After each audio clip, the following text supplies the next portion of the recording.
Want to change or update your MacBook login password? If someone already knows it and can unlock your device anytime, let's fix that for better privacy. First, go to System Settings. Scroll down and you can either open Touch ID and Password, then click on the Change button, or you can go to Users and Groups. Click on the info icon next to your account name and hit Change Password.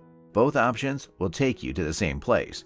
Now, enter your current password first, then create a new password. Make sure it has at least 4 characters, but ideally, keep it strong and easy for you to remember. Enter the new password again to verify it. You can also add a password hint, just in case you forget it later. Once everything looks good, click on Change Password. And that's it. Your new password is now set, and you'll use this the next time you log in to your MacBook. If this helped, stay with Fix 369 for more quick tech tips.